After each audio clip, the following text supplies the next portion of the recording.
Boa noite, meu nome é Gabriel Mancin e hoje vou ensinar vocês como que instala o VirtualBox. Primeiramente, você vai ter que ir no site dele para baixar, caso você não tenha baixado. Depois disso, só clicar nele duas vezes para executar. Clique em avançar. Nessa opção não precisa selecionar nem desmarcar nada, avançar. Aqui o mesmo, avançar. Clique em Yes e instalar. Nessa parte não demora mais que 2 minutinhos, então é rápido. Terminando a instalação, tem a opção de você selecionar se ele vai iniciar depois. Eu vou colocar que sim, então concluir. Posso concluir, ele vai abrir o aplicativo. Está aqui o VirtualBox instalado. Bom, meu nome é Reginaldo e eu vou estar apresentando para vocês como faz a instalação de uma máquina virtual no VirtualBox, tá? Primeiramente a gente clica aqui no botão novo, seleciona o nome da máquina. Vamos selecionar o tipo de sistema operacional dela, vai ser um Linux. E aqui a gente seleciona um Ubuntu, que ele faz parte do Debian. Aqui a gente seleciona o tamanho da memória RAM que vai ser utilizada da nossa máquina. Ele envolve com base na nossa memória RAM da máquina física, tá? Então, se você tiver pouca memória aí, não é recomendado você utilizar muito. Eu tenho 8 GB de RAM, mas porém eu vou deixar como padrão, como vai ser apenas para o trabalho, não tem porquê eu aumentar muito. Vou manter padrão aqui também. Aqui também a gente mantém padrão. Aqui a gente pode selecionar se quer que seja um tamanho utilizado no nosso disco C fixo ou dinamicamente alocado. Eu vou deixar dinamicamente alocado. E aqui eu vou manter padrão. Primeira coisa, a gente consegue já botar a máquina. E ele vai pedir a primeira vez o disco de boot. Eu já tenho aqui já o disco do Ubuntu, a ISO do Ubuntu, mas no caso que vocês não têm, basta clicar aqui nessa pastinha e acrescentar a ISO, direcionar o caminho da ISO que vocês forem fazer a instalação. Vou dar um iniciar aqui. Bom, aqui ele já, assim que ele subiu, né, que ele carregou, ele já trouxe essa imagem. Aqui a gente seleciona a linguagem. Eu vou selecionar o português para facilitar no trabalho e vou dar o instalar o Ubuntu. Aqui a gente consegue configurar a questão do teclado, né? Eu vou manter padrão. Eu vou clicar aqui em avançar, né? Em Next, no caso não está mostrando por causa do corte da VM, mas aqui é o botão de Next. Deixa eu clicar aqui no cantinho dele e vou fazer a instalação mínima, tá? Não vou fazer a instalação normal, não. Aqui, como o disco, ele criou um disco virtual, o disco virtual não tem nada, não tem problema a gente dar um next aqui e avançar. Ou então você consegue estar criando as partições de uma forma avançada, você seleciona as partições. Mas aqui eu vou manter padrão mesmo. Aqui é a região, né, que você tá. Eu vou manter São Paulo mesmo. Vou ir avançando. Aqui é muito importante o seu nome, né? Vou pôr aqui Reginaldo. O nome do computador eu vou deixar como trabalho. O nome de usuário eu vou deixar como Reginaldo. E a senha, vou definir uma senha. E vou manter para ele iniciar uma sessão automaticamente, para não ter que ficar botando senha. Agora que ele finalizou, ele vai pedir para rebootar a máquina. Basta a gente clicar aqui em reiniciar a máquina e aguardar a máquina subir novamente. Bom, na próxima vez que ele ligar, ele já vai estar aqui o nosso Ubuntu instalado. É, agora vai faltar a parte dos comandos. Meu nome é Maltos, agora eu vou fazer o comando PS com o processo PS ao X e listar os estados possíveis de um processo. Tá, agora vou rodar o comando PS,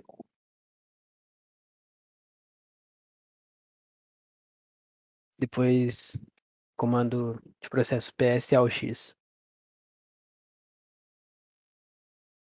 Aqui, como vocês podem ver, ah, aparecem os usuários, o EID, né, que seria o ID do processo,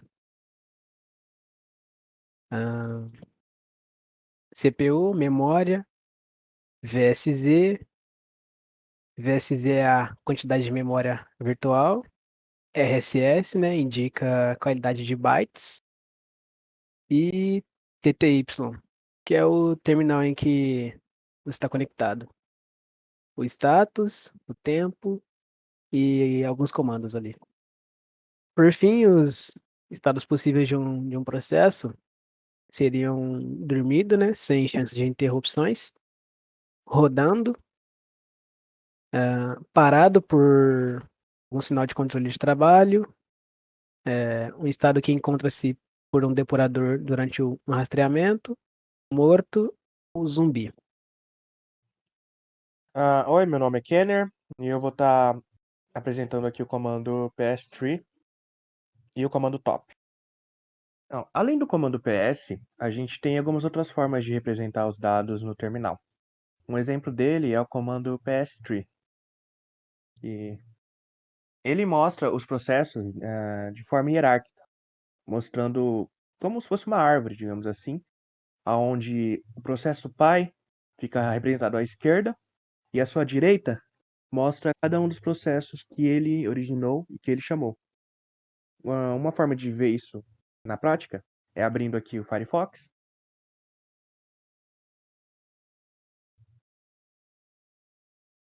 e abrindo algumas guias e alguns processos através dele. E quando chamados pelo comando PS3, ele mostra esse comando, o Firefox, como o comando pai, que chamou eles, assim que a gente encontrar ele aqui na árvore, ali, Firefox. Tem o comando Firefox ali, chamado pelo sistema, e dentro dele, cada um dos processos chamados por ele. Eu sou o Pedro e vou apresentar os 10 processos que mais utilizam a CPU e memória. Criamos um AT que lista os 10 processos que são mais utilizados aqui pela memória e a CPU e adicionamos para ele listar as informações do PID, user, CMD, a porcentagem da memória, a porcentagem da CPU, status do processo e o tempo de execução. Como vocês podem ver, aqui eu vou pegar o PID 7716 de exemplo, onde tem o usuário aqui que está acessando, que é o Reginaldo, no diretório mencionado ali em cima, do lado ali na lateral. E a porcentagem da memória dele 9.4, que está sendo ocupado. A da CPU é 3.2, ele não pode ser interrompido e também utiliza um multithread no seu status. E ele tem um tempo de 6 segundos, como podem ver. Bom, professor, meu nome é Gabriel Greco, integrante do grupo. Vou ser responsável por detalhar o processo de encerrar processo na máquina. Estando aqui logado com o usuário Reginaldo, nessa máquina, nós vamos criar com o comando nano um arquivo txt chamado processo.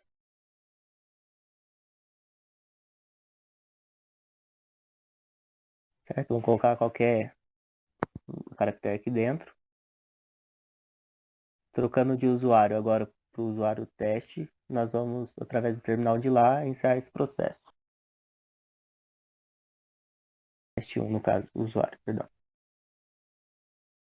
Pronto, vamos abrir o terminal. através do comando ps ao x, vamos listar todos os processos que estão aqui na máquina. Só, estando logado aqui nesse novo usuário como root agora, nós vamos rodar o comando ps ao x para listar todos os processos ativos. E como vamos usar o PID para encerrar, nesse caso, vamos procurar ele aqui. Pronto, identificando ele aqui, no processo, vamos pegar o PID dele. No caso é 4897. Vou dar o comando kill -9, passando esse PID. No caso, poderia também ser o nome do processo. Pronto, executando ele. Agora vamos alternar de usuário para validar a finalização do mesmo.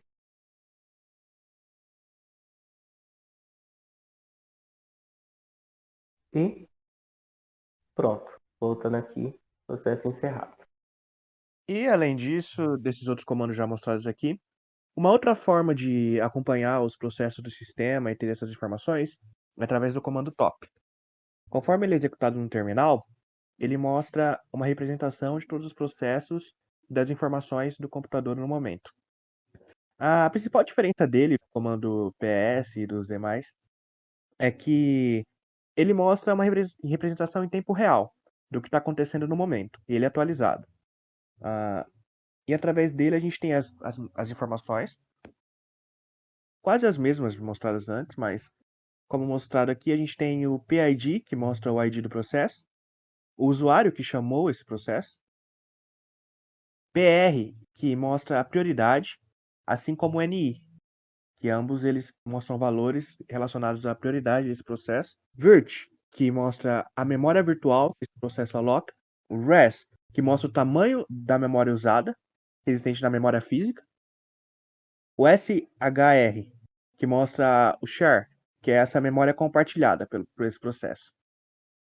S mostra o state desse processo, que também tem uma representação ali em cima, mostrando os tipos. Pode ser parado, dormindo, zumbi, como já explicado antes.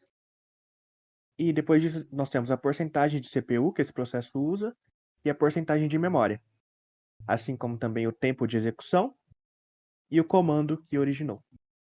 Bom, meu nome é Reginaldo Minervino. Eu vou apresentar a questão 7, que se trata de um script para matar os processos. Primeiro de tudo, vou abrir aqui o processo do Firefox. O processo já ficar rodando. Show. Já está rodando. Deixa eu minimizar aqui. Bom, eu já criei o script, né? Vou dar um nano aqui pra gente ver o script. Eu criei um script dessa forma, coloquei um menuzinho para poder matar tanto pelo PID como pelo nome. Vou rodar aqui o script.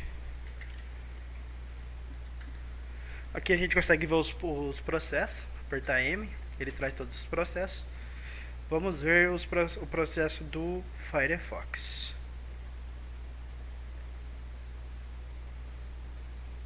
Aqui, ó, o PID dele é esse. Copiar. Rodar o script aqui novamente. Vamos encerrar pelo PID. EP. E agora a gente cola o PID dele. Dá um Enter.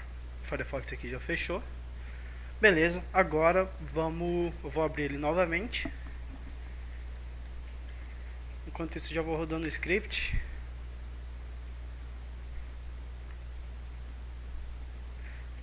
Já está aqui aberto novamente, aqui com a pontinha.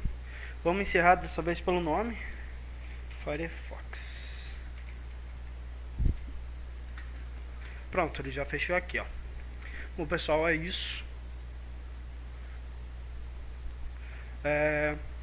Passar mais uma vez aqui. Aqui, vou explicar o que eu fiz. Aqui ele vai printar para você escolher as opções.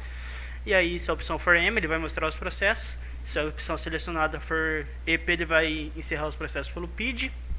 E se for por nome, tem aqui para encerrar pelo nome. Eu criei os ifs para ele fazer cada processo. É basicamente isso. Bom, pessoal, esse foi o fim do nosso trabalho. Espero que tenham gostado.